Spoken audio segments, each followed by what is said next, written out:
بسم الله، تفضل شيخنا.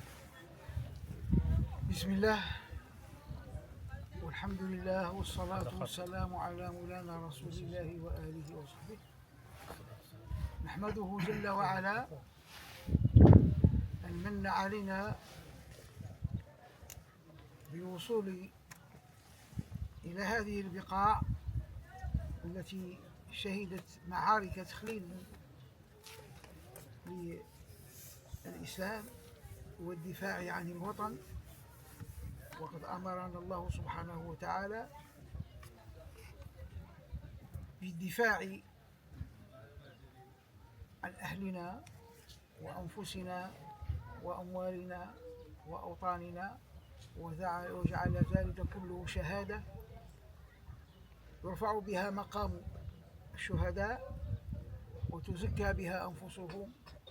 فمن مات دون ماله فهو شهيد، ومن مات دون عرضه فهو شهيد، ومن مات دون وطنه فهو شهيد. فقد شرع لنا هذه المجاهدة في سبيله سبحانه وتعالى، ونحن إذ حضرنا هذه الذكرى إنما هي ما أمر الله به موسى عليه الصلاة والسلام بقوله وذكرهم بأيام الله. فتذكر الأيام والماضي للإنسان يحفزه على أن يكون على ذلك المنوال، لأن من نسي ماضيه فإنه يذهب مستقبله سبهللا لا يستفيد ولا يفيد. فذكر الأيام تجعل الإنسان حينئذ يتعظ بذلك. ورسول الله صلى الله عليه وسلم لما جاء المدينة ووجد اليهود يصومون يوم عاشوراء فقال أي يوم هذا؟ قالوا هذا يوم نجى الله فيه موسى فنحن نصومه شكر الله. فقال نحن أولى بموسى منكم فصامه وأمر بصيامه. هذا كله تخليل لماذا؟ تخليل لذكرى إثبات الإسلام ودين الله الواحد.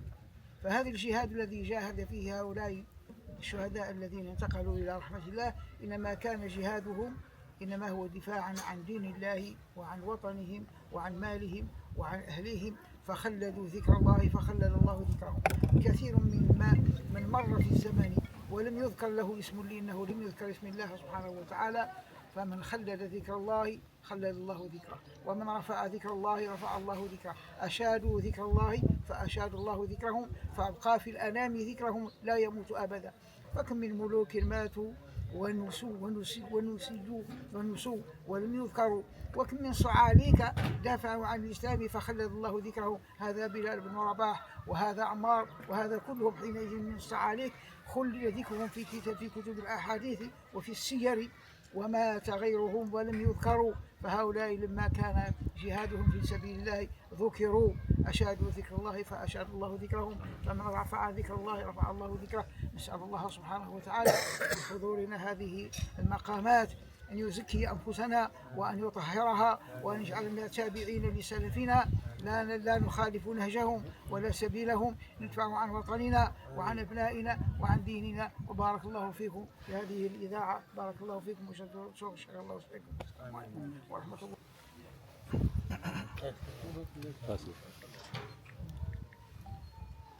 بسم الله والصلاة والسلام على رسول الله.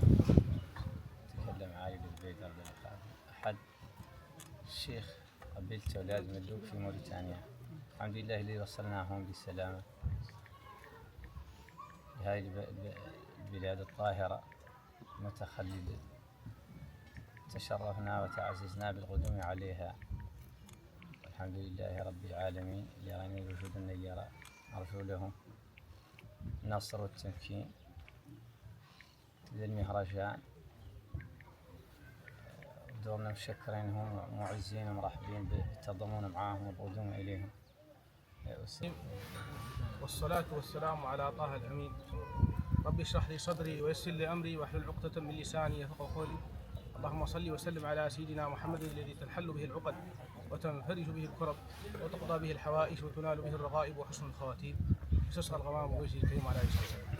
نحن جئنا من الجزائر بدعوة كريمة من الأستاذ الدكتور السيد أحمد دومان رئيس الملتقى جئنا هنا للدولة الشقيقة موريتانيا في الحويطات، وجئنا بوفد جزائري رفيع المستوى من العلماء ورؤساء القبائل والمثقفين وكل النخبة، والحمد لله رب العالمين أنها توجت هذا اللقاء الخامس أو الملتقى الخامس في نسخته الخامسة، توج أنه جاء بأكثر الوفود التي وفدت إلى الملتقى هو الوفد الجزائري، وجاء بكل أطيافه،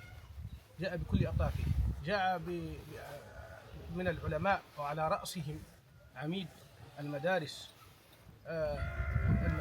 الطاهرية الإدريسية الشيخ العلامة مولاي عبد الله البرقاني، مولاي عبد الله الطاهري ابن مولاي أحمد الطاهري، وكثير من العلماء والمشايخ والناس الأفاضل الحمد لله. وهذا مشكور جدا يعني لأن الجزائر لها دور كبير مع موريتانيا، وأن الشعبين ليس بينهم إلا الحدود، الشعب الجزائري والشعب الموريتاني هم الأصول واحدة، هذا ابن عم هذا وهذا من نفس القبيلة. والحمد لله أن هذه النسخة اللي شاركنا فيها كان أقوى وفد عليكم هو الوفد الجزائري، وكان رفيع المستوى بعلمائه وبرؤساء القبائل كل الأطياف من الأطياف ومن كل الأطياف، حتى من الشرق الجزائري ومن الغرب الجزائري وحتى من تيزوز ومن كل مكان في الجزائر شاركوا الحمد لله في هذه الطبعة التاريخية، الطبعة الخامسة، النسخة الخامسة من ملتقى الحويطات. وقد حظينا بكثير من الكرم والجود، فجزاكم الله خير الجزاء، وجزا الله هذا البلد المضياف بلد موريتانيا البلد الشقيق الذي فيه أرونا من الكرم ما يستعبد الحرة، ولا نزيد على ما نقول معنى الحال أبلغ من المقال، الحال أبلغ من المقال، ولا أزيدكم على هذا شعر. والسلام عليكم ورحمة الله.